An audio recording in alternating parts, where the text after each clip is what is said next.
Leave that there. I'll bring it up.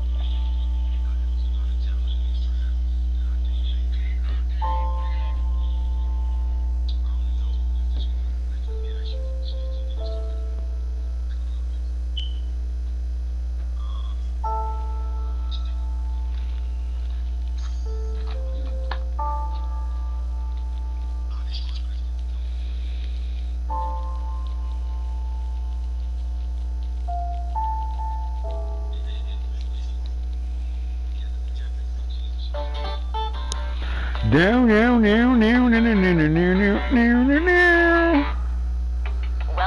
Welcome. We're switching is easy. Welcome to whatever this commercial is. All right. Real draft is on its way around the corner, and I'm gonna keep talking about it because it's on the way around the corner. A lot of information to give there.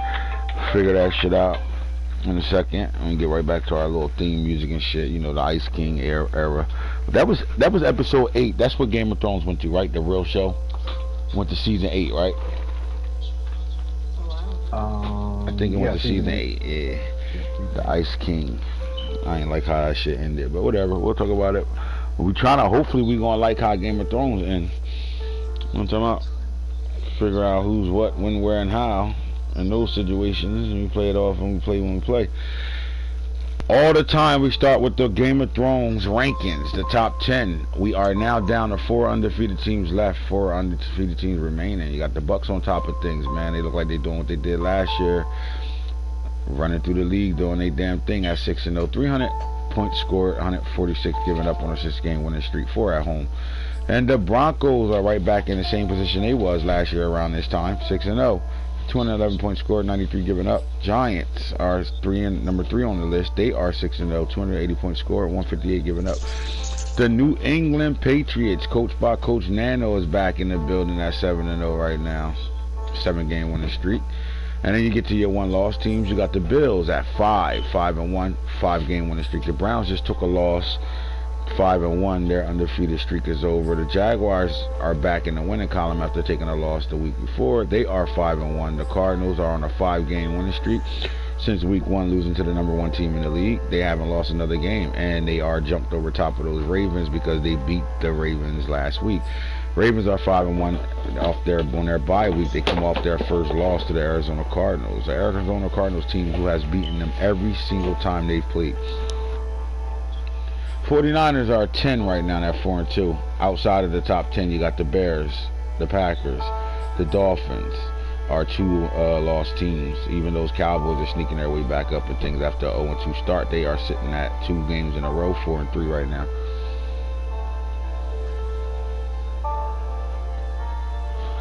And at 15, you know, the guys that are peeking in the window, 3-4, under 500 are the football team.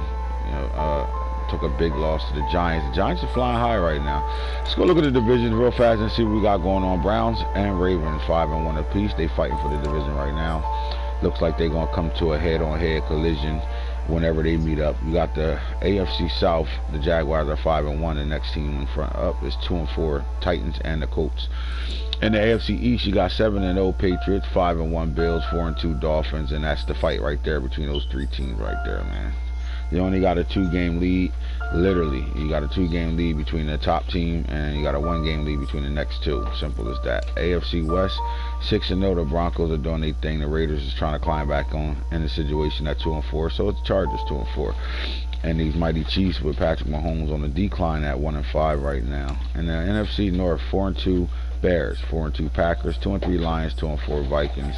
All 4 are actively playing right now, so we do have a live division over there right now. In the NFC South, you got the Bucks undefeated. The Saints are 2-4, Panthers 2-5, Falcons are sitting at 1-4 on a 4-game losing streak. In the NFC East, man, they go battling it out over there. That's ours. Yep. I didn't take these because there ain't none, so I just left them. All right. 4-3 Cowboys, 3-4, and 2-4 Eagles. All right, Eagles playing their young quarterback, man. We had a great interview with the Eagles coach a couple of days ago, man. If you ain't watched that interview, go back and watch it, man. Show some love. It was a really good interview, man. So appreciate that. Shout out to Coach Rob.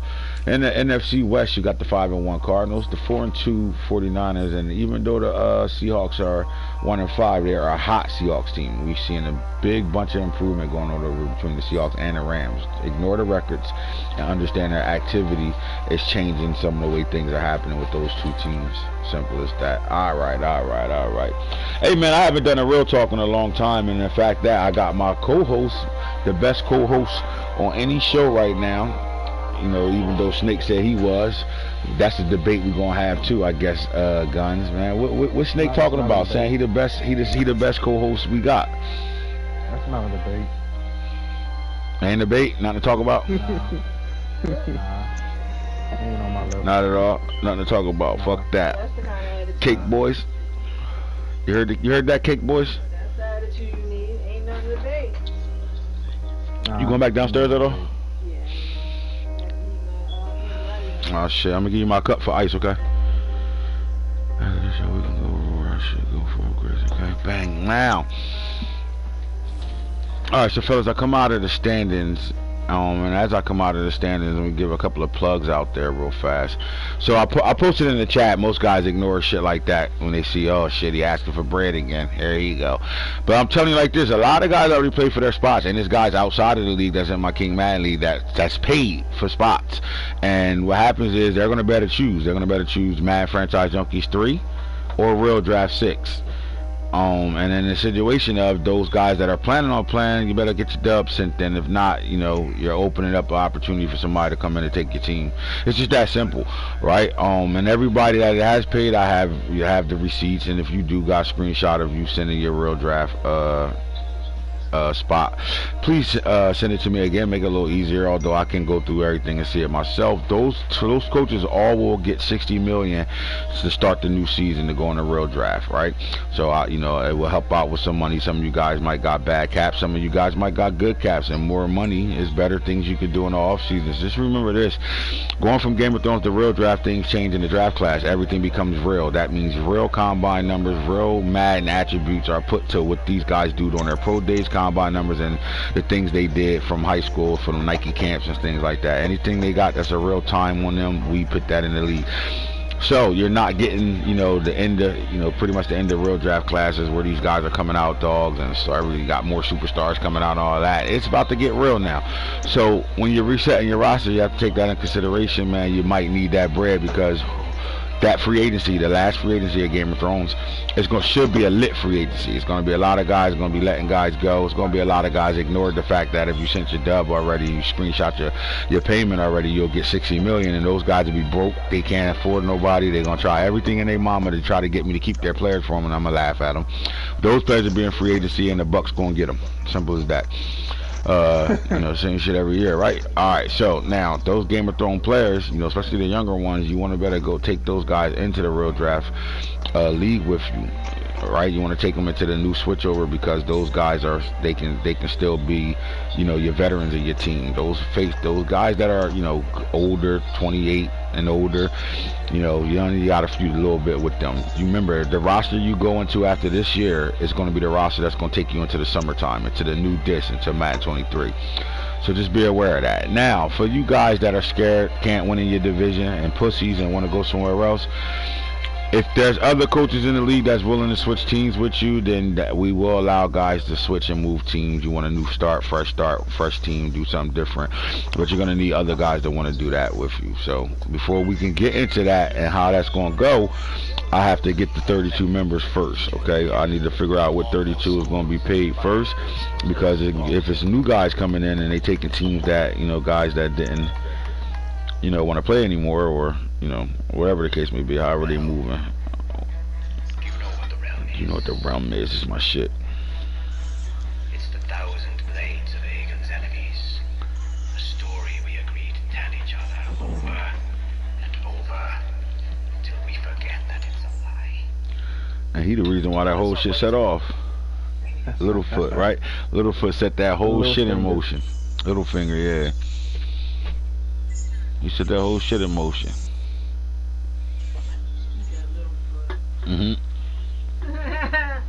Littlefoot.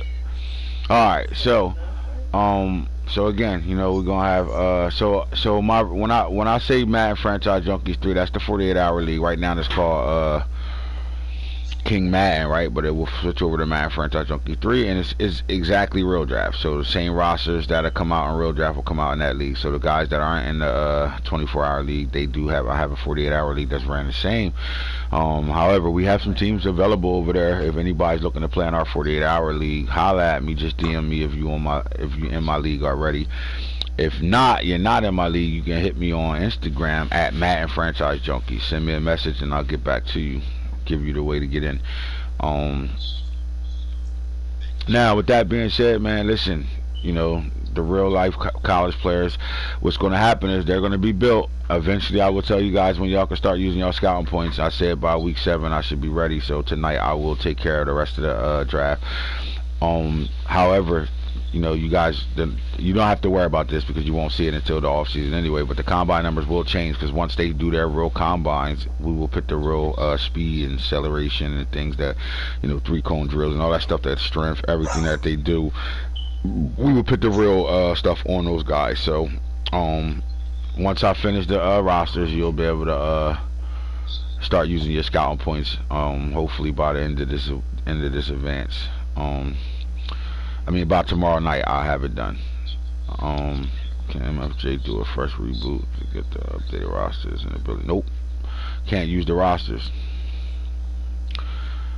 Or we would have did that shit for this one, Matt. You think I didn't? You think I wouldn't have wanted to start the whole shit over and go into real draft fresh? We can't, bro. The rosters don't show up. Fucking, you can't see who you drafting, all that shit. It goes against what real draft is. So we can't do it. Sorry, buddy. Not at all. All right. So here we go. Let's talk some league stuff right now, man. In the final season of Game of Thrones, as you've seen the teams that are rocking out right now, guys that are winning. I'm telling you right now, we got some guys that usually don't win ball games that are getting better right now, and I think it's, you know, the timing couldn't be better because they're getting better going into the going into the final, you know, stages of 22 when we go through the entire rest of this year on 22 until we get to August. I think those guys will improve, man. I've had fun with everybody that's been in the league. It's been a lot of stress, and you can't have fun in the league or you ain't having a good league if you don't got no stress as a commissioner, as a head commissioner. It's a lot of stress I went through, I'm going through. It's been a tough year all the way around the board for real life shit and the game, you feel me? But the one thing I look forward to is getting on this bitch every day and kicking it with the guys that's in the league, man. You know, you got all types of characters, man. You got, you know, all types of characters, man, and combine that, and we got a really good league and a bunch of Madden Franchise Junkies on deck. So with that being said, let's get into some stats, some stuff like that. You know, I like the type of dandies right now. If I look at the passing leaders right now, Jerry Bradshaw, Kyler Murray, and Lamar Jackson are fighting for the top 3 spots right now. As rushing leaders, you're looking at Travis Etienne, Harold Streets, Tremaine Bass. I mean, just when you thought Travis Etienne fell off or got quiet, he's back in the mix trying to show who he is right now. I mean, you know, Shoguns, you was quiet last year with Travis. At one point, we talked about arguing if it was him or Ronald Jones or even, you know, J.K. Dobbins as, you know, the top backs in the league. What do you feel like this man, when it comes down to the league, Travis Etienne Jr.? When we think about Travis Etienne Jr., what type of legacy you think he's going to leave before his career is said and done? Well, I mean, he's going to be first ballot. I mean, there's no ifs and buts about it. I told people a long time ago that J.K. Dobbins was not going to produce like Travis. I was right.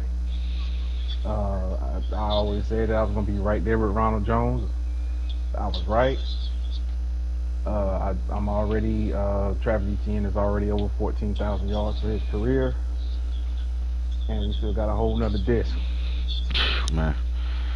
You know, last year, I don't know about last year being quiet. 2,000 yards rushing.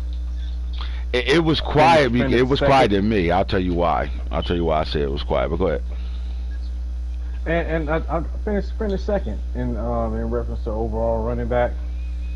But like I said, we were doing things differently on offense.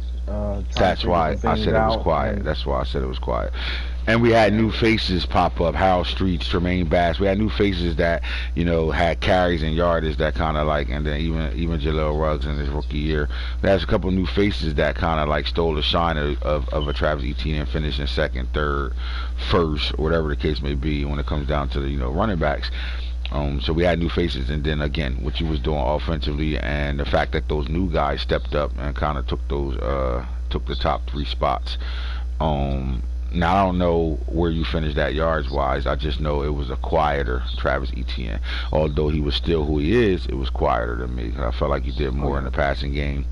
And then just those guys like Harold Streets that stepped up. The guys that you're looking at right now, Tremaine Bass, Harold Streets.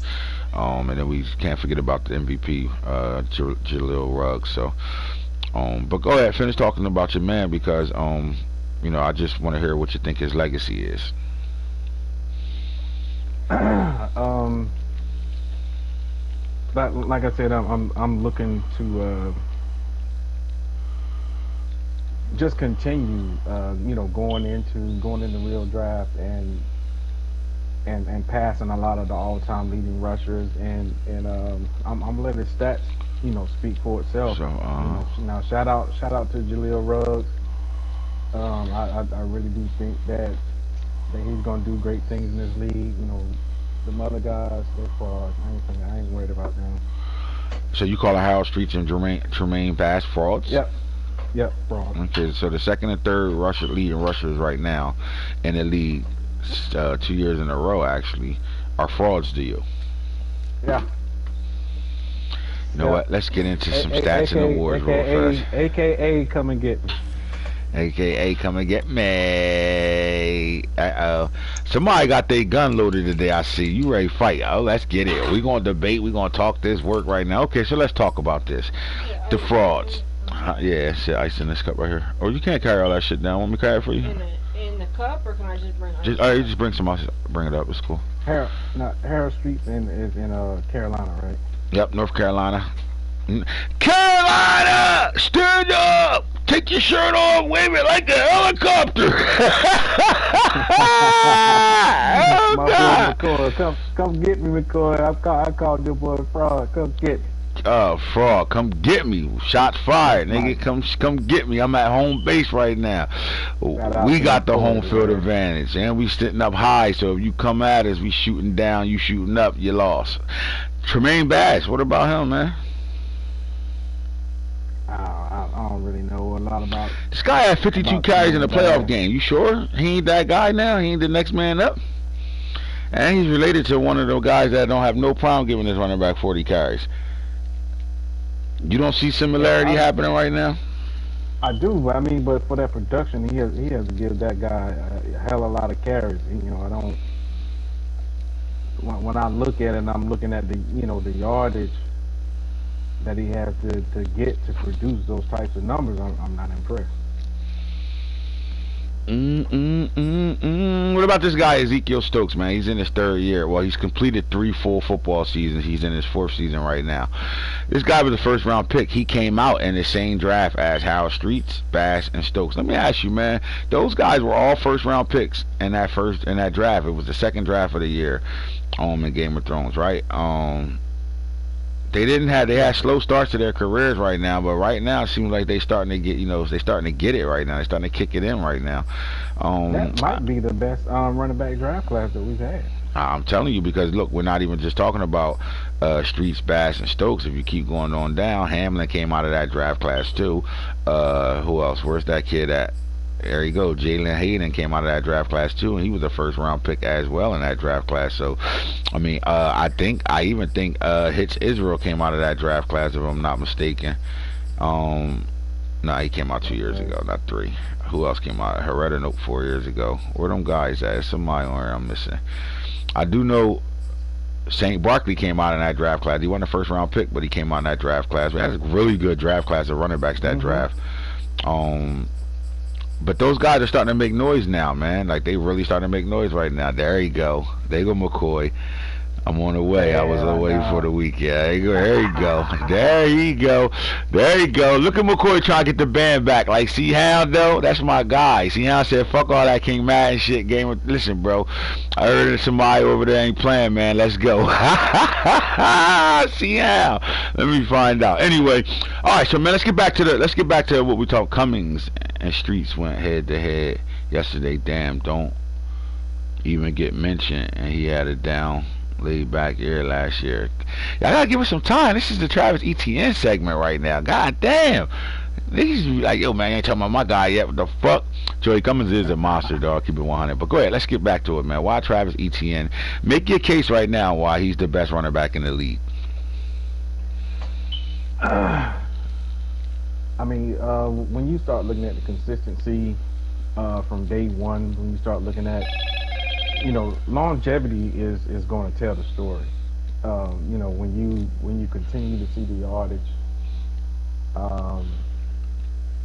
you know, the passes, you know, caught, and when you see this happen over a 2-league period, you know, like I said, you know, he's not old.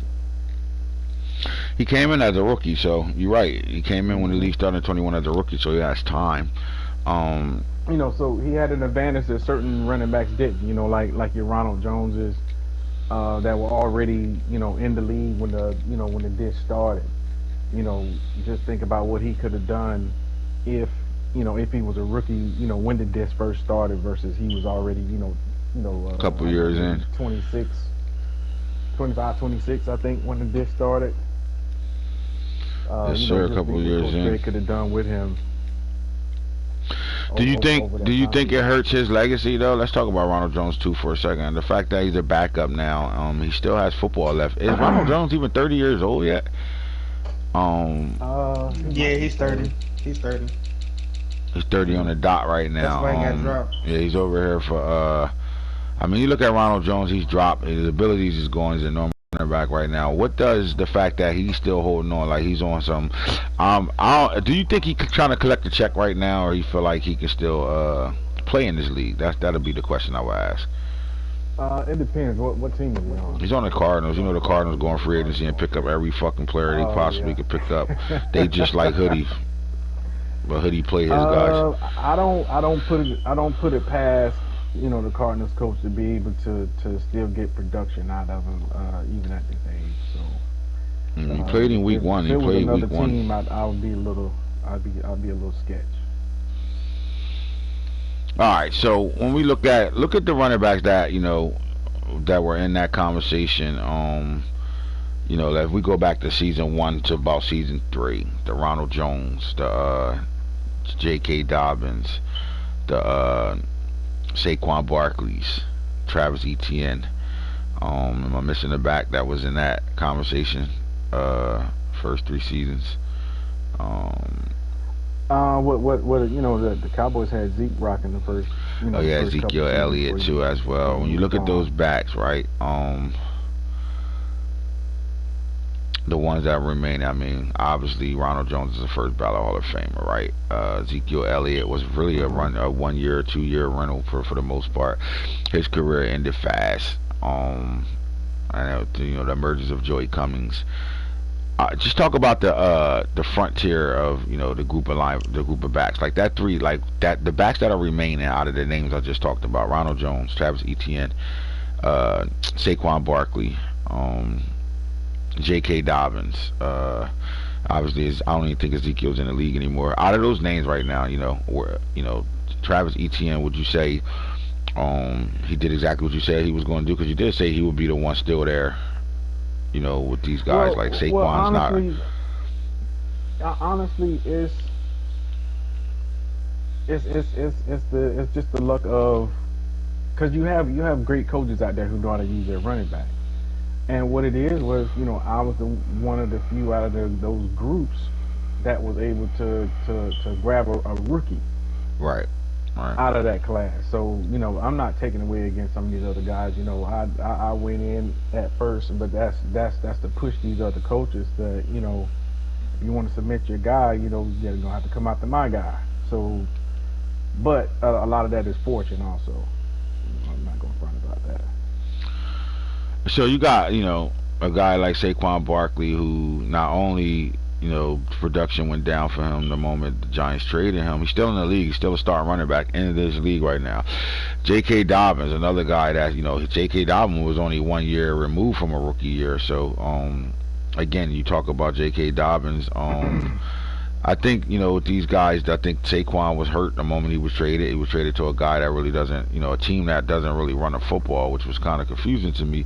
But J.K. Dobbins is still there, and I would ask, he has his team 7-0 right now. J.K.'s playing a big role of that 7-0 right now. Why would you say Travis Etienne is better than J.K. Dobbins right now? Because for the first time, I can honestly say J.K. was misused by the coach that he had. Okay. I don't want to say the coach. It could have been the general manager. Sometimes you have teams that falls in love with a guy, and I think it caused them to bail on the guy that they should have never, moved away from. They fell in love with one guy stat-wise, and the guy that they had, he looked good in shorts and a t-shirt, no homo. But when it was time to play, when it was time to perform, J.K. was still the guy for this team. So the thing is this, Ronald Jones' career shut. He's a backup running back. He will not get the production to better do this thing. Do you think Travis Etienne will break the all-time rushing record? Let's go look at it. Let's see where we at with it right now. Let's look at career NFL records.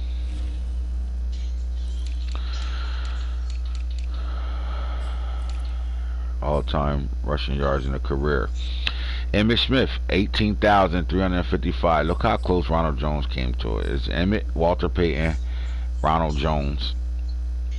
You see this, right? Because J.K. Dobbins is still playing, and he's fourth on this list. Then you got yourself down here at 1, 2, 3, 4, 5, 6, 7, 8. Yeah, 8 on the list right now with 14,000. Ronald has J.K. has 2,000 more yards than you at this point right now.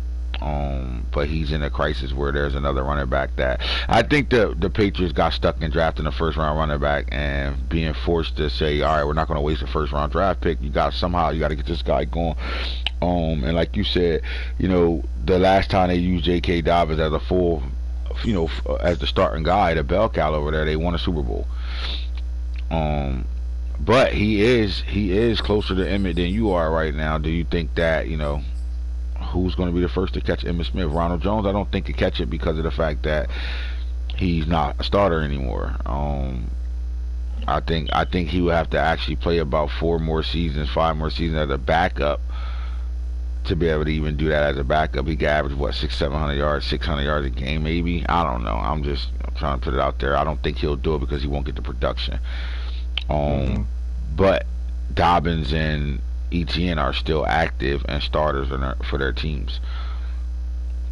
So, that's not far away from the number one spot, 18,355, and you're 4,000 yards away. Dobbins is 2,000 yards away. Do you feel like is that the race? Dobbins and Etienne, or you think the Patriots will move on from Dobbins too? Well, I don't know for certain if they'll move on from him because are they gonna commit to a running back that's getting close to the age of 30? Like right now, Travis is 28, but we're fully committed behind to him. Travis. Yeah, exactly. Yeah, fully committed to to him. The Patriots are not. Right. So it just depends. Could they trade him to another team? Where he would just be the guy and only the guy. It just remains to be seen. Based off of how each person is used, I would say Travis has a better chance of getting there quicker. All right, so let's stay with the running backs and look at rushing touchdowns. Ronald Jones clearly cleared that with 279. Dobbins is second with 207, and there's your boy Travis Etienne with 177. Saquon Barkley still active with 149. All right, Ronald Jones as a backup for the rest of his life is still 100 touchdowns more than you right now. He is, looks like he's 72 touchdowns in front of J.K. Dobbins. I think J.K. Dobbins and whether he's the starter or the way he's playing right now, can actually break this record. How long does Ronald Jones hold on to this record? With you being 102 touchdowns behind him, and Nano only being 72 touchdowns behind him. I would say 3 seasons. I would say about 3 more seasons, because I think the all-time rushing record would be had in 2 seasons. I think the touchdown record would be had in 3. Fuck is calling me from a 951 number. Yep. Ooh, turn that shit up.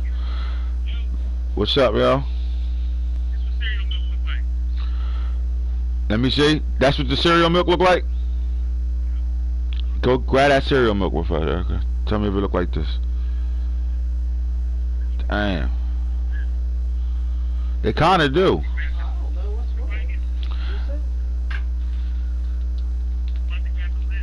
Yeah, grab me the other one. That one right there, yep. Let me see.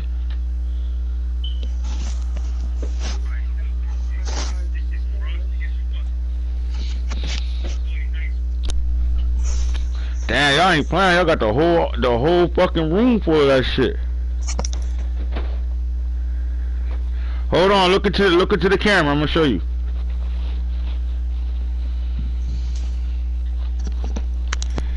Don't you know no good? Don't you know no good? My bad, folks. Sorry about that.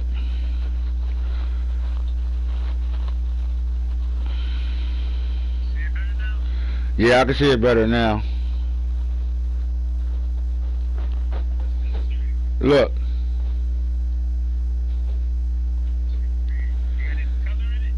Yeah, it do. It got them same colors you got.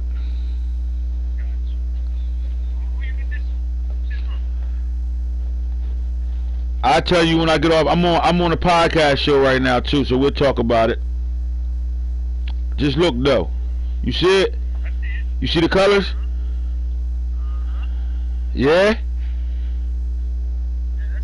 Alright, true.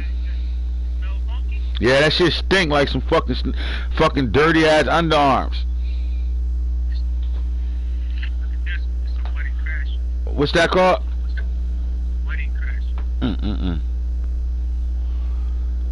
That shit like a fucking rainbow cloud. Let me hit you back though, bro. I'm on the broadcast show. You showing me motherfucking all your grow right now. My nigga Black said, "What's up? You coming back?"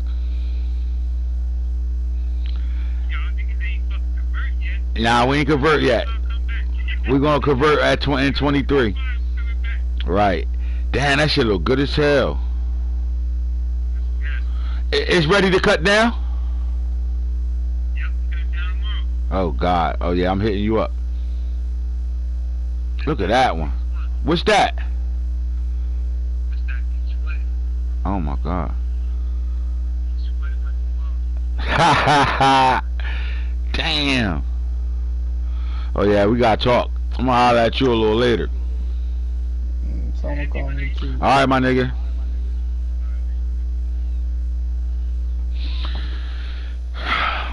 Alright, fellas, my bad. We back to the J.K. Dobbins. You said 3 seasons to take for you. You're 100 away, 102 touchdowns away. Do J.K. Dobbins, the question would be, do J.K. Dobbins get the carries to be able to get, I mean, 72, he looked like he, what, if he's 30 something carries a season, he can, I mean, 30 touchdowns a season for the next 2 years, he could do it in 2. So what's 102 divided by 3? Like it's a little over 30, like 30. It's like 33, 34 touchdowns. Alright, I think he could do that.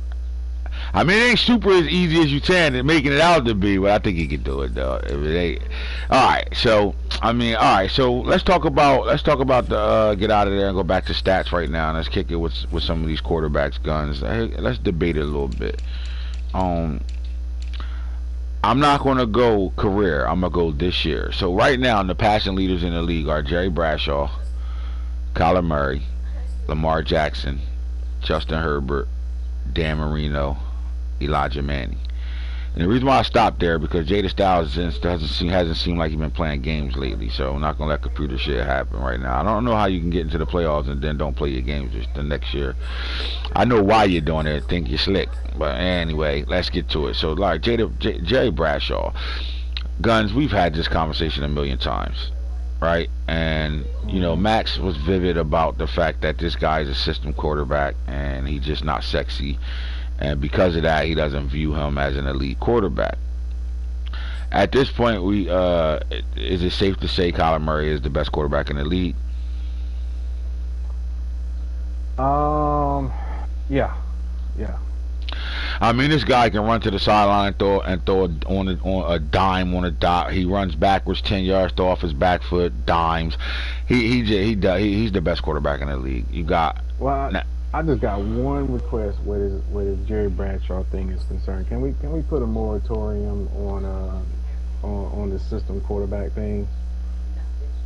I mean, but no, I mean a moratorium. Can we bury it? It's done. That's over with. And I'm glad you saying that shit, man, because like, you know, I let Max do the talking and that on those shows, and I really kind of stayed out of it. And my thing is this, man. You know, at the end of the day, you know, Falky says it's the best. Men and women lie, numbers don't. It's just that simple, right? I don't give a fuck if he ain't, because this quarterback has shown he can do everything. The moment you say, you know, play action, next thing you know, he's throwing woo babies, right? Like, he's done it all. He has the attributes to do everything right now. At this point right now, he's leading the league in receiving, passing yards, and he's 200 yards in front of the next man right now. Not only is that, he almost at 80% right now. You look at the yards per game, he's at 429.2. His QBR is 139.6 right now, 16.5 yards a game. If you really look down this short list, he's better than every stat right now. And he's only been sacked 6 times, bro. Like, the guy's dual threat. You know, you're not gonna really get him to run and all that. But I just I would like to kill that system noise too. Elite is elite, bro, and you can't not be elite with the shit he doing right now. I don't think he has a season under 70 completion percentage, right? That's one. And then I don't think he has a season under with more than 10 picks. And you know, I want to talk about this season right now so far, not all the season, but I have to look at that for a second. When we look at him, he had a couple of them. I'm sorry, I'm lying. 16, 18, 14. But still, where guys is throwing this many touchdowns, you see 20 picks and more behind it, right? And he's, you know, never thrown 20 interceptions in the season. So again, shout out to him. But now, we know Kyler Murray is the best quarterback in the league. 4 Super Bowls actually. Kyler Murray got 4 Super Bowl rings. His trophy case is bigger than any other quarterback in the league. He's the guy. But right now, at this point, at week 7, at this point right now, or week 8, whatever week we in right now, is Jerry Bradshaw the best quarterback in the league? Well, I mean, I can't put any quarterback in front of Kyler Murray. I mean, that's point blank period. But if we were to take Kyler out of the conversation, I'm firmly behind Bradshaw as one of the top quarterbacks in the league. So when you got a guy like Justin Herbert, who's right now in passing yards is number 4 on this list, but he has 2 wins and this guy is known to be a playoff coach. Only has 2 wins, tanked last year and 2 wins this year. And you had to give a review of this guy. How would you open up your first paragraph when you're talking about Justin Herbert? Well, I mean, I would always begin with when the games are played. Say that again. I'm sorry. everything with me will be, when he plays, and that's not an injury standpoint. This is when the user actually uses the team, and it's not forced wins here or not showing up for games. So anything that I say about Justin Herbert is when he's actually used. Right. And so my thing about these quarterbacks, you got different dynamic quarterbacks, and you can classify these guys in different situations right now. And the next guy on this list is Dan Marino Jr. Guns, me and you tore his ass up when he first drafted Dan Marino Jr. And then when you look at Dan Marino Jr. and you look at 5 seasons later, has he exceed expectations? I can't say that he has, because let's just go back to the conversation. We got to remember what the conversation was about. Okay. We didn't tear him up because he wasn't a good quarterback. He was being torn up because you went to a Super Bowl with one quarterback, and the bottom line is you haven't been back since you went away from that quarterback. Right. Dan Marino was a good pickup for him, obviously. I just thought he could have did the Jerry Bradshaw, the Elijah Manning, grab that quarterback, sitting for a year. Yeah. So what I said, well, what we said in that conversation, it wasn't about that. It was, you just came away from a chip. Why are you moving away? Why are you breaking the mold? And the mold isn't broken yet. The only thing that you didn't do was, in that one particular case, you came up a bit short in the big game. All right. So why make the move? And the move, it wasn't, hey, play Teddy and then bring the kid in and then let Teddy mentor the kid. You totally dropped Teddy. The kid he was done with him right away. Like, he was literally like, good looks, you ain't win a bowl, you're out there. Yeah. Let's move on. And the kid struggled bad. But as good coaches always do, he was able to, simplify the offense and not let the career, not let the kid soak in some of the adversity, and it ruined his career. Mentally, he was able to bounce back and become one of the better quarterbacks in the league, and he's consistently, fighting for playoff spots, and is always in games, almost no matter who he's playing. So it's not that we were saying that it was a bad pick. It was the way that it went about, the way that it transpired. It just wasn't the right move in that moment. And then you look at, 4 seasons later, we're looking at a quarterback that's been in the top 5 every year. His kid's legit. Dan Marino Jr. is absolutely a monster. So I'll go to Elijah Manning. Is this are we looking at the next great thing? I think, let me ask you this question. He is ready to be the face of the league as a quarterback, or he's still getting there? No, not the face. You can't be the face of the league when there's still, other quarterbacks that have trophy cases that you don't have. Right. So how the Patrick Mahomes, Tom Brady thing is in real life. They ready to pass the torch to Tom Brady. Is this if Kyler Murray's the guy, is Elijah Manning the one they want to pass the torch to? I can't even say that the league wants to pass the torch to an Elijah Manning, because there's other quarterbacks that are on the cusp. Now the league wants the replacement, but you cannot replace a Super Bowl winning quarterback with a non-Super Bowl winning quarterback. Right. I get what you're saying. As bad as some of the sponsors may want to do it, you can't. I think they caught up in Elijah Manning comes in and under 1 year of being there, he had outstanding numbers with that type of receiving core of John Ross, DK Metcalf, and then he switched over to receivers. You know what I'm saying? Now he got a whole bunch of new receivers, and he's still out there. He's playing at a high level, throwing the ball around the park with the best of them right now. I just think they, is he the new thing right now? Like, and it's like, let me ask you this: is Jerry Bradshaw more Peyton Manning or Tom Brady-ish? or neither? No, Bradshaw is more Tom Brady. Okay, all right. Because everybody remembers, how many turnovers that Peyton had, especially early in his earlier years.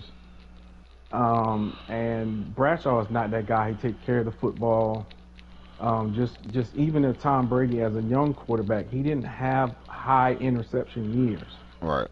He was efficient with the football. He took care of the football, completion percentage.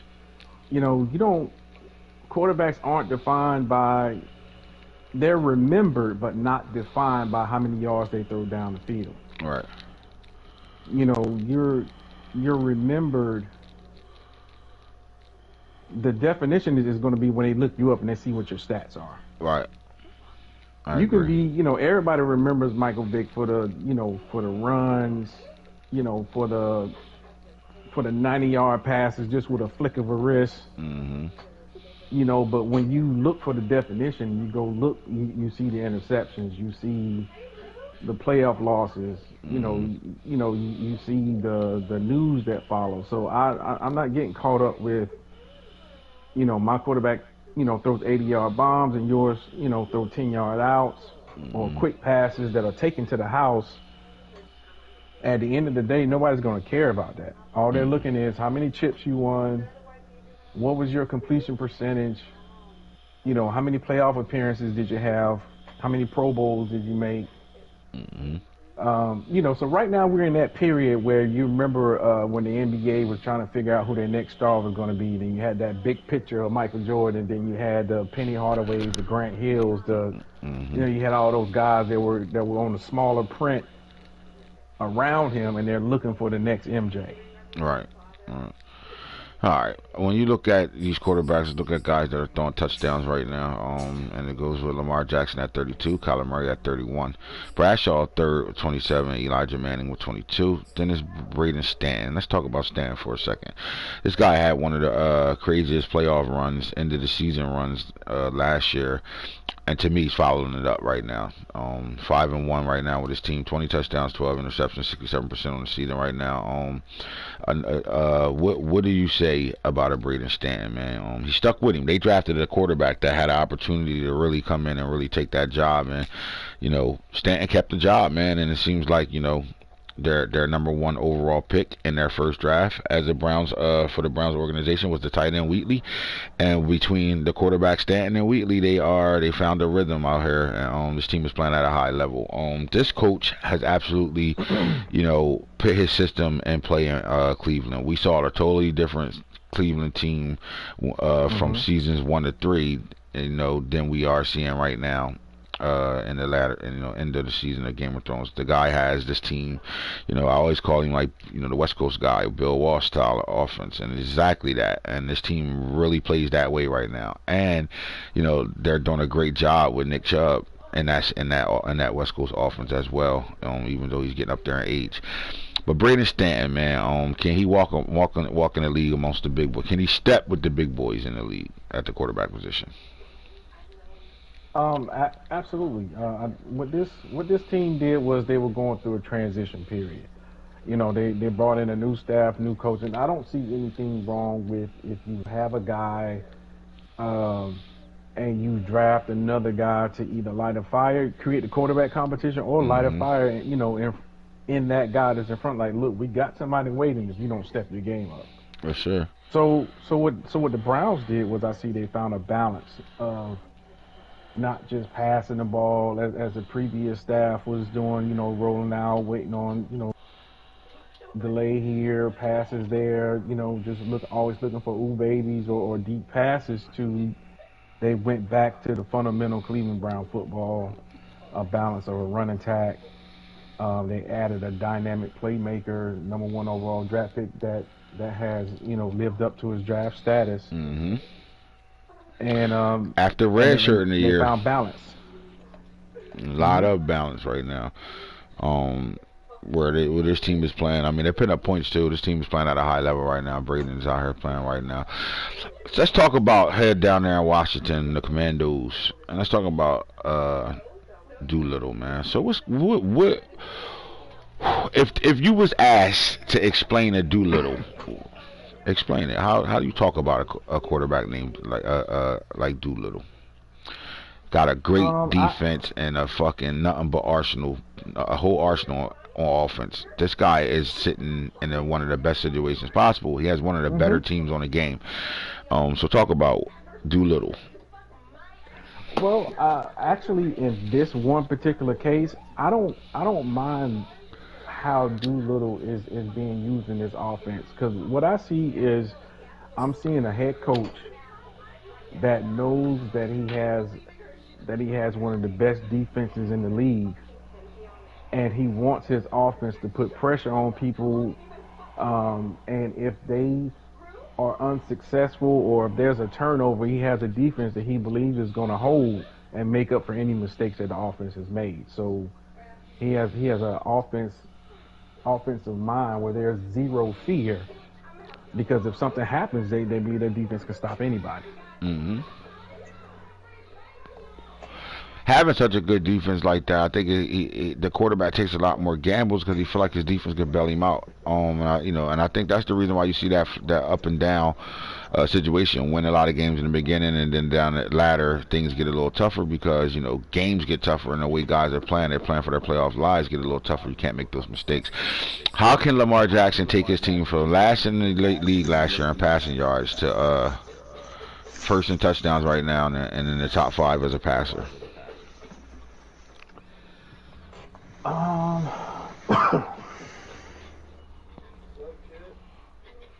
I think the issues with the Baltimore Ravens has been the balance of the team in these past few seasons versus what they were doing in the beginning seasons.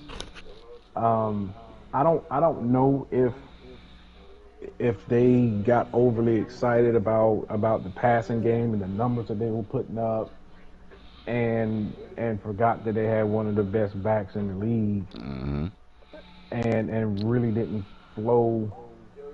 The offense just didn't have the fluidity that it had earlier in the disc, and hopefully they'll get back to the formula that kept them great. And they know if they need to go and pass, they know that it's there now. Hopefully they've seen enough. They know what they have, and now they can recalibrate and balance that team out again.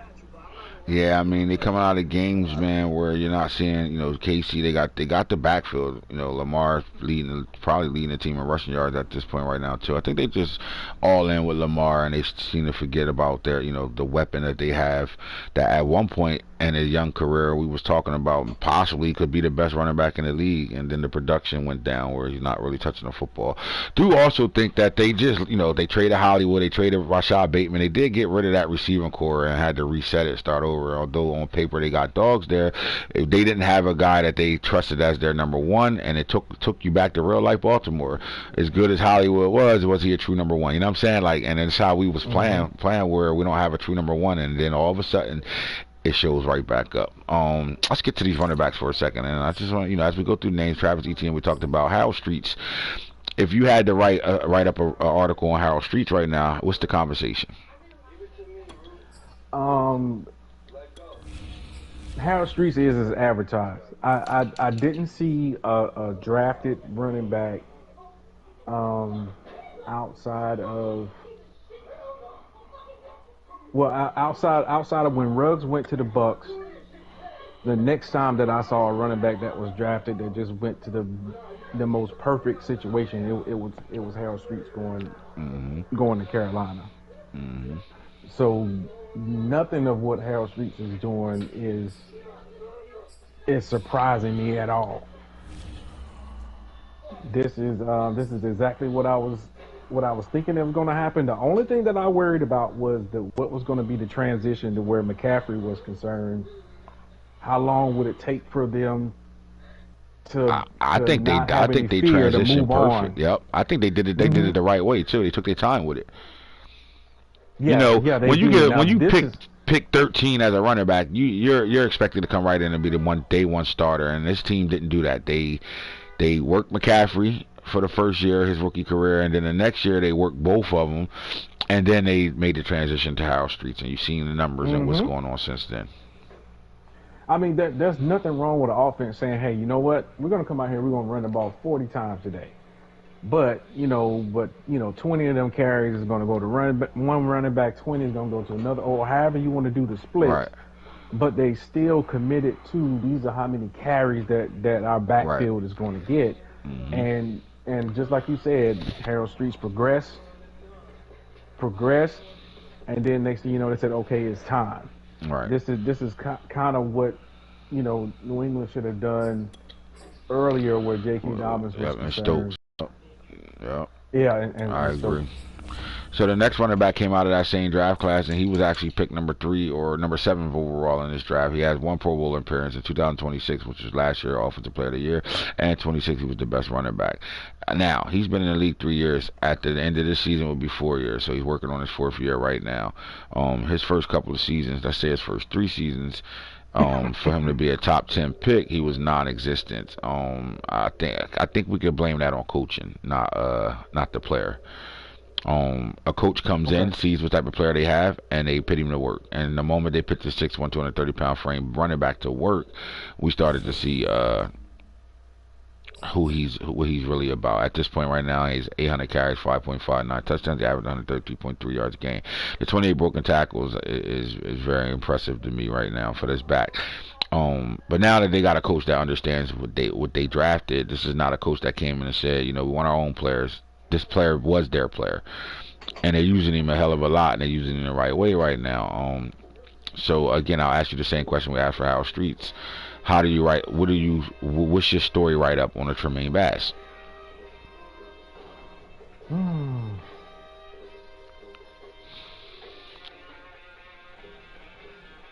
I think now at first, see this one's a little hard, because like I said, this came from one of the when this coaching staff and this owner took over this team. They didn't come from one of the leagues where I played with this with this coach before. Right. So I really didn't know what to expect. At first, I do know what pedigree he comes from. When I say that, I'm talking about coaching family tree. They come from runners, but when I actually played him the first time, he actually did a lot more passing. But I think at that point that maybe he was, trying new offenses, maybe trying new things out. And then I saw that as he progressed in our league, then I saw the amount of carries. I saw it picking up. And I was like, okay, here we go. Now I'm seeing, like, from that same, family coaching tree, now I'm seeing the carries. I'm seeing. So now I'm also looking at a Tremaine Bass as in, this is another running back that's in the perfect situation, because they will rely heavily. But they didn't just rely on him. He ran them to the 2nd most yards in the league last year. He also ran them to a playoff, and not only just to the playoffs, he ran them to a playoff win, and he's only been coaching this team for 2 seasons. That's a lot. That's a lot to put on a ball carrier. He took the team and put it on his back last year, him and the rookie quarterback. And I expect nothing but, the same. He's headed in that same direction right now. Granted, 800 yards right now. There's only one back in the league with 1,000 yards right now. That's ETN. But these guys are, a game or two away from that. But he took over. Now the other first round pick, Ezekiel Stokes, came out in that same draft class. But his path been a little different right now. I don't know if when I seen the Patriots draft Ezekiel Stokes, what I saw was this might be the first coach that we see with 2,000-yard running backs in the same season. And then 3 years later, it's like it just, to me, did it not work? And if it didn't work, is it time to move on from him? Or right now, he is 1, 2, 3, 4th in the league in yards right now. 8 carries, and he is splitting time right now with J.K. Dobbins. Late bloomer maybe. They finally figured it out, because I don't think this running back was a problem, like with development and growing up. I think he was, after season 1, he been ready to be, a starting running back in this league. I just think the Patriots had no idea what to do with him while they had J.K. Dobbins. Do you think they figured it out now? I think they have, because I think they anticipated, and there's nothing wrong with this. Let's go back and look at the career of like a Reggie Bush. Okay. The New Orleans Saints thought that they were, let's just say that they were getting a complete running back. Mm-hmm. Reggie Bush to UFC. Right, and then you found out that just in that system, this is not a knock on him as a running back, because I'm thinking, because he showed after he left New Orleans that he could run between the tackles, but at first. Right. I saw somebody who could not run between the tackles. He wasn't being used correctly. When I say like they didn't incorporate him into the passing game enough and use his skill set the way that it needed to be used. And I think that when this kid came into New England, I think that they were expecting an all-around running back, and they were using him the same way as they used J.K. Dobbins. And he just wasn't ready. He couldn't do what J.K. Dobbins could do. And this kid had, he had great receiver traits on him. He did really good for Florida's offense and caught the ball at the backfield well. You saw Reggie Bush get used when they won that Super Bowl. They figured out how to use Reggie Bush. Let him be a punt returner, kick returner, and catch the ball at the backfield. Give you about 10 carries a game, and throw the ball to him, split him out, do different things with him. I think they had the perfect opportunity to do exactly that with Ezekiel Stokes. And now what happens now is J.K. Dobbins comes back. Where you thought like it's over for J.K. Dobbins. He wins this team a Super Bowl 2 years ago, but then they're back at it again, and it looked like, oh my God, they fell off. They're not in the playoffs, and now right now they're 7-0, and they're using both the running backs out the backfield, but they're using them the same way. How long can they get away with that? Because I do think they have to be able to use these backs different to help them out. Like one of these, me personally, I just think Ezekiel Stokes or J.K. Dobbins could really help them in a must-needed passing game. If they decided to, maybe bring in somebody that can help them with the passing coordinator game, to show them how to, play with their running backs out the backfield into the passing game instead of just, relying on, a crossing route or a deep post after people plan to run all game long. I don't think they can get away with this, and I don't know if, Are they messing Ezekiel Stokes' career up by not giving him the keys to the car right now, and they still iffy with him? Like I'm just trying to figure it out. They're 7-0, so they're doing something right. But I still just didn't think they figured this out. I mean, Nano should absolutely be the one running coach in this league right now to have 2,000-yard running backs. If you get what I'm saying, the way he runs the football. But we just haven't seen that yet. So again, I ask you, are they kind of killing his career right now? I think at this point they may be saving his career, and I say that because I don't think they were using him properly when he was first brought into the league. Right. And not a lot of wear and tear on his tires now either. Yeah, he was running fast and going nowhere. Right. I mean, so now I think with a more balance with splitting carries, he's able to, they're able to pick their spots and do different things with him. This may actually save his career and then allow them to be able to take their time and make him the number one back when he's ready to take over, instead of just throwing him out there. He threw him to the wolves, and he was out there running for his life, and just didn't have the balance and what I saw out of J.K. Dobbins. So they may have extended and saved his career. Better late than never. Yeah, because Najee want Gatorade, and I don't know. Isn't the game at 3:45? Yeah.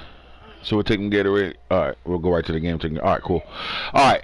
So look, let's talk about this. Sidney Cate goes to the Cowboys last year. Cowboys literally was Madden's decision away from winning their division. They had a tie record. They split with the Giants last year. Sidney Cate exploded last year. But Joey Cummings' numbers went down since Sidney Cate's been there right now. I thought the Cowboys would be better with Joey Cummings with Sidney Cate there. But if they flipped it, and it's the carries. I mean, come on, we used to seeing this guy with 200 carries already plus. He's at 101. They don't run him in a hole at all anymore. And a lot of it is the emergence of Sidney Cake in that passing game over there. They got better in the passing game. Is this hurting the Cowboys though? The fact that they have Joey Cummins and he can do a lot. I mean, Joey Cummins, let's just keep it 100. To me, he's, the production ain't there now, but when he was, out the backfield as a receiver and running the football, he was a top 5 running back, somewhere between top 5 and 10 in my opinion. And this kid is only in his 4th year right now. He's only completed 4 football seasons. And nothing's changed. He's still the same guy. But the production is down in the run game right now. Is there? How do I say this? All right. Do you think that the Cowboys can get back to Joey Cummins being that guy where he's always, in the mix with the top rushers in the league, and still be able to still find success in the development and the growth of Sidney Cake as a Cowboy? Well, I don't think they have to, because we got to remember, Sidney Cake also, has the speed. He has a lot of escapability, and he's been running with the football also. So I know that's kind of taken away from what they're doing where Joey Cummins is concerned. So yeah, I think that they may be finding their balance with, now that they have a dual threat quarterback, with their running back, and I think they're just figuring out what their balance is going to be. I think the Cowboys is just understanding how to put a team together and the balance of a team. I mean, you got Joey Cummins, you bring in Sidney Cake, you open up the passing game. I mean, this team this team can hit you with shot plays. They can also throw the ball, to their backs out the backfield. Their quarterback can take off at any moment, and then you still got a Joey Cummins that can give you a 30 carry game at any moment, right? But then they go get Daquan, little bro DeVoe, right? They go get Daquan, little bro DeVoe. I mean, 5'5", behind a bunch of 6'7" linemen. I mean, he's working in slowly. 172 yards, 3.7 yards a carry, 3 touchdowns. You might not see it now, but we saw this guy come in as a star and develop into a superstar just because of Joey Cummins being on his roster. He mentored him fast, and in that preseason, he got this guy to a superstar. That's what happens when you use your staff points right. Well, we got that there. So now they got two running backs. In my opinion, they have 2 running backs, 2 different style running backs. But this offense is starting to look complete.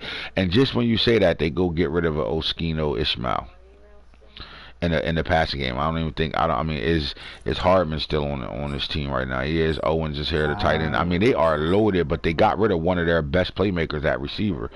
I know. I don't understand that move. I kind of do. I just can't say it now. I know why it was done, but to say it, I could fuck his movements up. But I know why it was done, and I think if it works out, it was the smartest thing he could have possibly did. All right. So just trust me on that. But let's get back to this offense right now. I mean, come on, bro. He's getting production out of the receivers right now. He's getting production out of the run game right now. Has this offense got better since they opened it up? That's the question I want to ask. I think this is to be continued, because I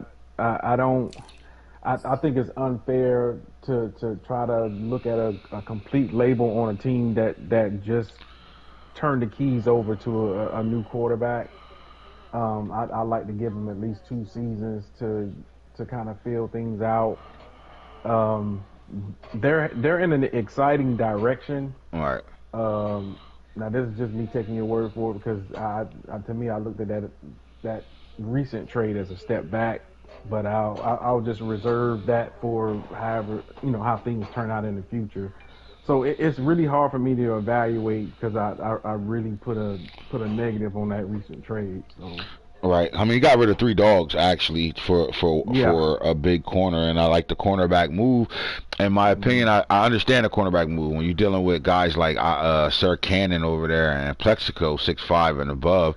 Then you gotta go to Washington, and they got a bunch of basketball players at receiver. I get it. I get why he wanted to get bigger at cornerback, because I mean, Joseph is one of the faster corners in the league, and he was, he developed late and was playing really good football down the stretch. They are older at corners with Diggs over there, and then you have Humphreys over there, so they are older over there. So to go get that corner, I get it. That's just them moving and doing some GM things over there to go get, a big frame corner to go along with Savage Solo at 6'4".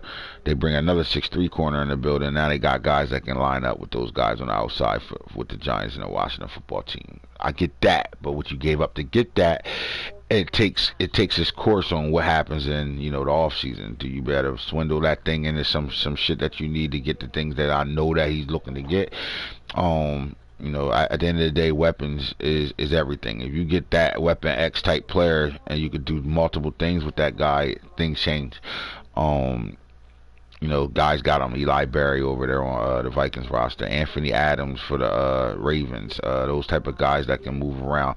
The Solo Savages of the league, where they can play safety, corner, and you define the position rules with those guys because of who they are. They're tweeners. So if you can make something happen on that front, then I think it could work. But we got rid of 3 dogs again. Though getting rid of those 3 dogs, what has changed for this team, in my opinion? I mean, they're on a 2-game winning streak since the trade, and I think their offense is way more balanced right now through the pass and running, through the running backs, the quarterback throwing the ball and running the ball, and the receivers and tight ends that's putting in work for this team right now. I just Joey Cummins was on the cusp of really fighting for one of the best running backs in the league, and I just think that his production went completely down. If you look at him as a whole, he was somewhere between 2,200 yards a season, 20 plus touchdowns, and still getting 60 catches in the season too. 400 or 500 yards, but still he was still productive in the passing game.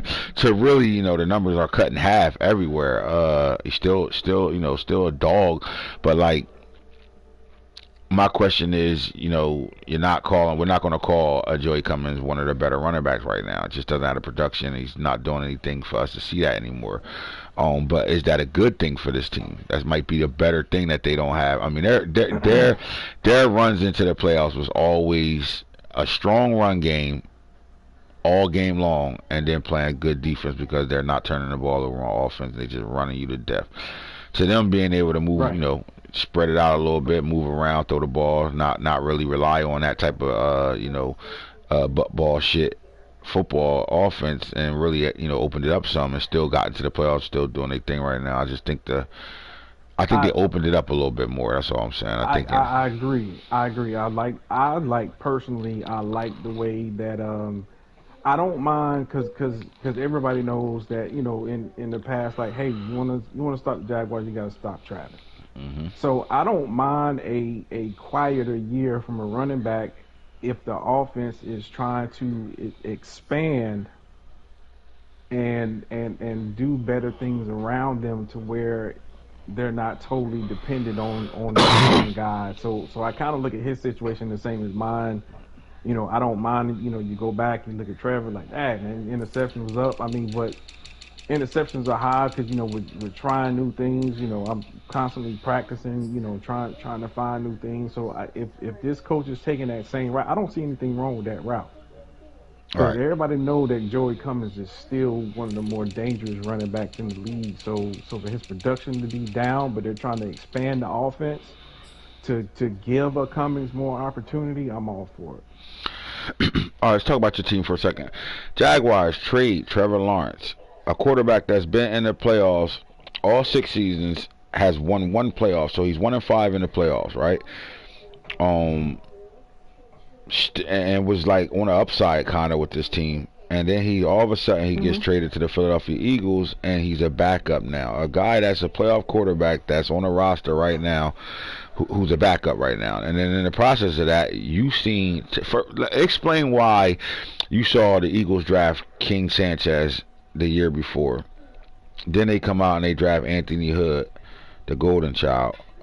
And why did you see value in King Sanchez? Like, to us, it was like, what are the Eagles doing? They drafted a dog quarterback that showed he can really play in his league. He did a really good job for the Eagles, splitting time with Deshaun Watson last year, just to be, in a situation where he never really got the keys handed to him. And why did you see value on this quarterback? Because it worked. You're not in a situation where you got rid of Trevor and things are bad for you. King Sanchez is playing at a high level right now. He just came out of a game with 500 yards, 7 touchdowns. So why did you see this, and why did you feel like this was the trigger? Because remember we talked about maybe they can get rid of Trevor Lawrence, but I don't think they can start over with a quarterback. Well, you starting over with a younger quarterback, but this quarterback was built because he played all last year as a rookie.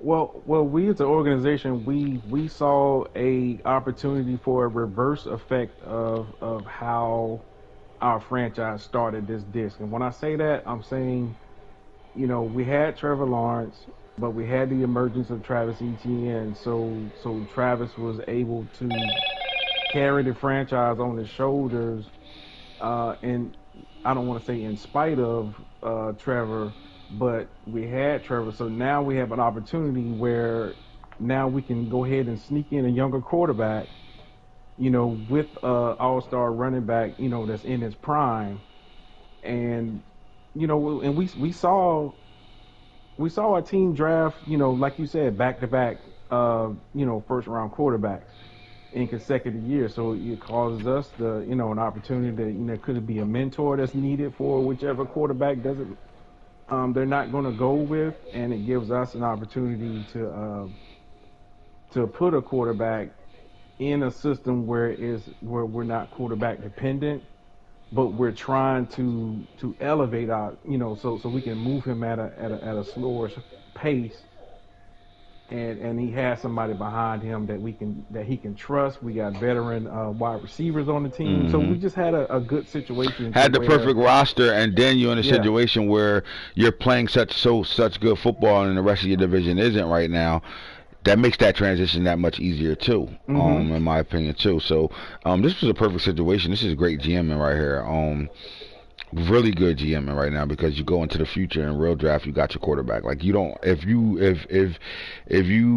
commit it to King Sanchez, there's no room for another quarterback all the way into the summer. This guy takes you into the disc run out. Yep, he sure does. So solid move. 247.3 yards a game right now. I mean, some would say right now at this point he's playing better football for the Jaguars than Trevor Lawrence has played right now. Like, if you look at the numbers and you look at 71%, we haven't really seen Trevor ever do that, where he's that high completion percentage. I mean, the yards, he's been up and down there though, but like 15 touchdowns, 9 interceptions. These are things that, Trevor usually ends the league with more interceptions than in the season with more interceptions than touchdowns. So like, you got a more accurate guy, a more, I don't know if Trevor fell victim to, we're moving on from you, and this roster is built for a guy like this, so we move it. Like, because I think Trevor would have been headed to this direction, even though, because of the way that roster is built. I think Trevor would have already really been doing this too, but it was a great move because it was room for it. Like, you got younger at, a very key, like your QB1 is your new QB1 for the rest of the disc. So this is a solid move right here. Jesus Christ. Very solid move right now. So let's continue to talk a little bit. Let's get out of didn't mean to do that. Sorry, fellas. Go back into this for a second, and let's get over here to. Let's talk about last year running backs, right? So what I'll do is I'll go through it this way. Let's see. Last year running backs, so they should have a 2 on them. Walter Payton Jr., right? He came out of that draft class, not this draft we just had, the draft before that, right? 2025 draft class, 6'1", 231. He averaged 4.9 yards a carry, but he does have 13 rushing touchdowns right now. He took the starting job from Michael Warner right now. Are we looking at a running back that has tremendous upside? What do you, when you see these numbers right now going through his first starting season? This is the starting running back for the first time. How do you like these numbers? Now the Michael Warren thing is confusing, because I thought that he went to another team. Why is he back on this roster? I have no idea. Yeah, he was on the don't touch list. I thought it was the right time. I thought it was they don't need him. I know, but guys are greedy. I ain't got my running back. Mr. Draft, greedy as hell. I had him on a don't touch list though. He had money. He had $90 million. It wasn't a problem for him to sign these players back, even though he should have signed them. He had plenty of time to sign them. after he lost his playoff game, because you can sign guys and all that, but you know, guys don't pay attention. They barely, you know, get their game scheduled, so he ain't gonna see it. But I did it for him anyway. But he drafted Walter Payton obviously to be a starting running back for this team. Yeah, not an inject, but I played him. I just played against him, and it was a dangerous combo, man. I must admit. Because if you look at what he did, he basically set up Warren to be coming out the backfield, out the pass game. He got running back apprentice on him and everything like that. Okay. So he uses him out the backfield well out the passing. And whenever he's scrambling, he gets him open. But, I mean, Payton was a dog when he ran the ball with him. It looked like he's the bell cow. He wants to run him in between the tackles. Yeah, but he do run him, but he'll run outside those zones with Warren and stuff like that. Okay. But when he wants to run that ball, he'll get that shit to Payton, and it's effective. Well, let me not combat what he's saying, but let me tell you, expand on why I was confused. Okay. Because you already have a B.B. Westbrook that's on that team that already has 73 catches. Now, granted, he's not on trait, but if you have a Walter Payton Jr. and you already have another running back that has, you know, at least for running back purposes, has high catching, what you're doing was already there. You know, besides the trait, if you're good enough, you can get that trait, you know, put on that running back easy. Yeah, I agree with what you're saying, but at the same time, if you already built Warren, because Warren wasn't what he is now, you know, if you already built a running back to be that, then why, you know, go through the whole process again if you don't have to immediately? Depending on what he's trying to do. If he's building for RDL, maybe I agree with what you're saying, but if I think the DL is trying to win now. So I don't know. The next two running backs I'm going to show that came out of last year's draft, you got Jaleel Ruggs, won an MVP, and then the running back hits Israel, same draft class, the 2026 draft class, won an MVP as well. Jaleel Ruggs' carries and production is down right now. I think they are really into their passing game this year. And Jaleel Ruggs' numbers is down, and he's still having a great year. 15 touchdowns, 108.3 yards a carry, 33 broken tackles right now. Then you got Hits Israel, who's a monster out the backfield and as a receiver. Are you concerned about the 59 carries, only averaging 5.6 yards a carry for a touchdown, or that's no concern to either one of y'all? Still think he's playing at a high level? No concern. When he needs to be used, he'll be there. All right, so we see guys that, Jaleel was a first-round back. Hits wasn't, right? But you got backs like Boom Jackson. I'm getting to these rounds that came out of the 2026 draft class. So give me a second real fast. Let's go. The 2025 draft class. My apologies. This was a third-round running back. Ruggs was a first-round running back. I don't think we had many first-round running backs in Ruggs' class. Boom Jackson came out number 2 overall. Let me continue to look at these backs real fast as we go through the teams. The Chiefs, no. Colts, no. Cowboys, no. Dolphins, no. Eagles, no. Falcons, no. Football team. Here we go. Boom Jackson. All right, so let's look at Boom Jackson right now. They drafted Smoking Hayes the year before they drafted Boom Jackson. Smoking was, forced into the starting role. One of the fastest running backs to come out since, before Jaleel Ruggs came out. This was the fastest running back we had come out of draft.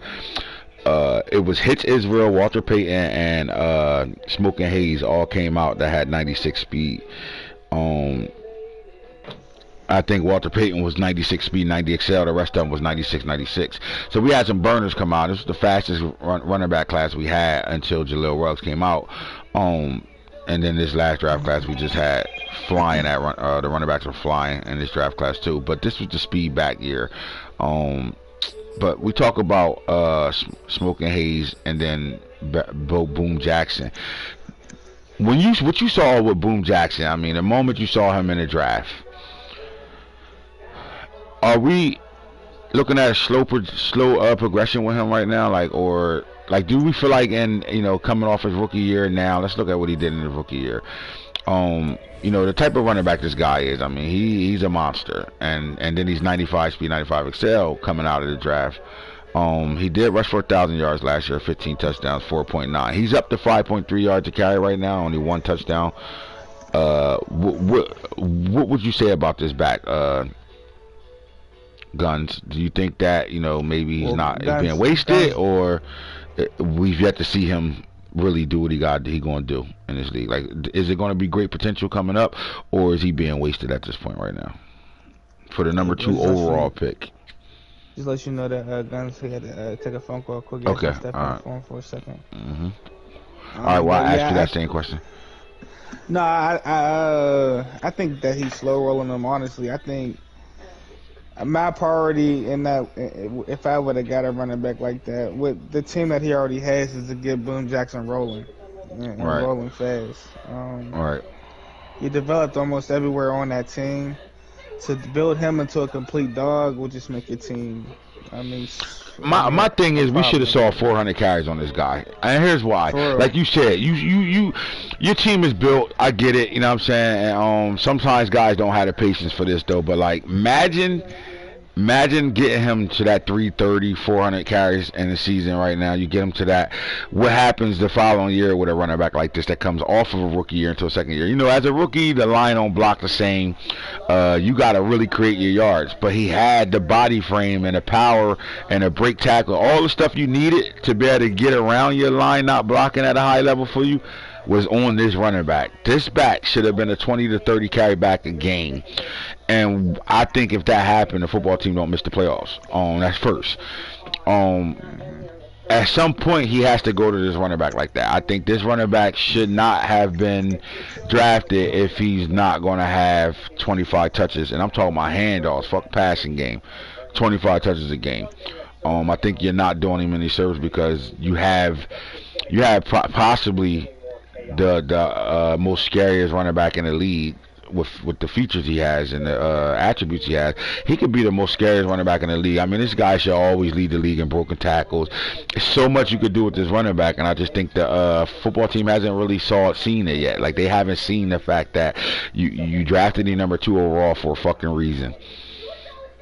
Do you agree with what I'm saying? No, though? I agree 100%. I mean, like when I drafted Casey Fields, bro, 3,000 yards that year, 300 carries. You know what I'm saying? Like, and then maybe once you do that, you got him. You can go there and say, and I might have went away from Casey way too fast, but I think you got to give him that opportunity. I mean, Jaleel Russ comes in the league, and how many carries he get? Hitch Israel comes in the league, how many carries he get? You know what I'm saying? Like, these guys got the fucking football. I'm gonna be 100 with you, man. This might be a little jump. Is when you first draft your star player, especially a running back, you got XP of probably about 4,000 points, man. To get less than that. Less than that in most cases, especially the 21-20. All you have to do, listen, I was able to build your little rugs in 1 year. And now I don't even have to force feed them no more. Nope. Rather, you guys trying to build them out in 2 to 3 years, give them this carry. And then as the years go by, it's harder to build him to that. His XPs go up. Keep talking about our answers. Come on, man. That's all I gotta say. Man. Yeah, we'll be there. Yeah, these niggas don't be thinking, man. What? Hat Township? Okay, we know. All right, cool.